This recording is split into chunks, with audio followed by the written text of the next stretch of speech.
Thank you. Mr. Kelly, you're recognized. Thank you, Chairman. Thank everybody for being here.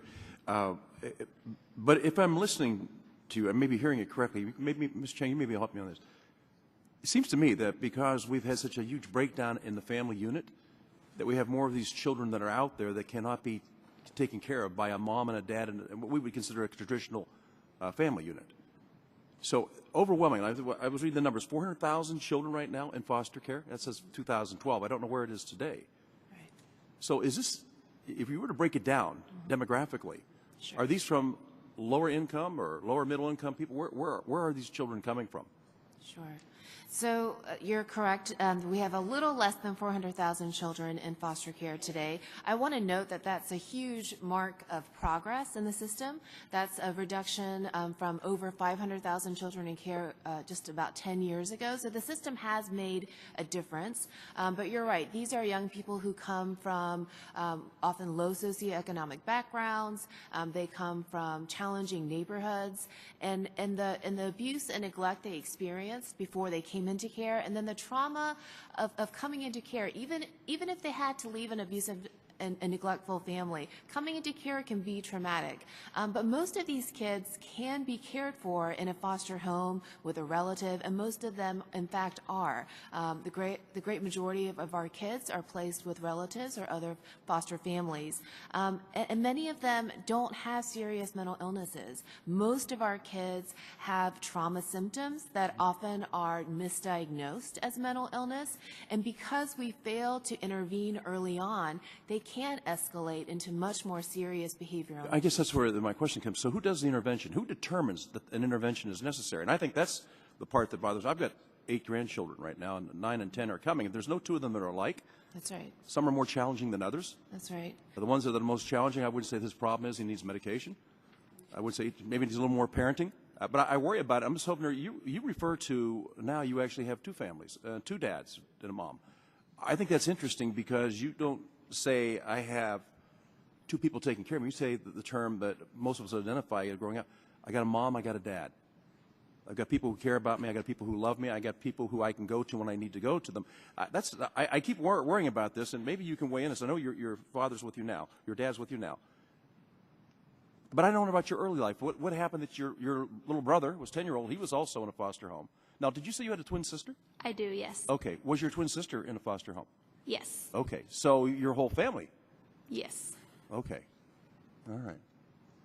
So that's got to be very difficult. Dr. Phil, you deal with folks all the time. I've watched you a couple of times on TV. I don't have the chance to watch as much as maybe I'd like to, but I see this breakdown of the family is what I see going on. And I think we keep looking for government programs that somehow will do the job that families no longer do.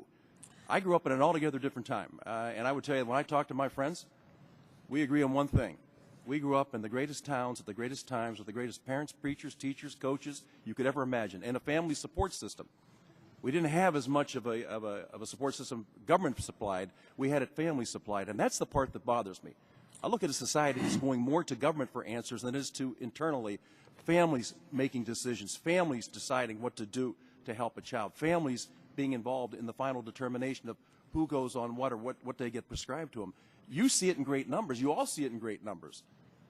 But I keep coming, if our families continue to break down the way they're breaking down, there's not enough money in the world out there to take care of these children that are just out there going along aimlessly. Well, that's why it's so important to focus on reunification. And by the way, I'd be happy to get you a DVR so you could watch more often. Since No. That's okay. Thank you. I appreciate that. No, that's the whole reason. And when I say the foster system is broken, the goal has to be reunification. We've got to restore the American family unit in America. I mean, we've become a much more transient society. We used to go down and play on the corner and then go home, but now we go to Target schools and different places around. It is a different time, but we've got to reinstitute the family unit in America, and that is breaking down, and I see it more and more every day, where parents drop their child off at school, expect them to be raised. That can't happen. It's got to start at home. As parents, the same-sex parent is the most powerful role model in any child's life, and that's where it begins. And you cannot abdicate that role to anyone.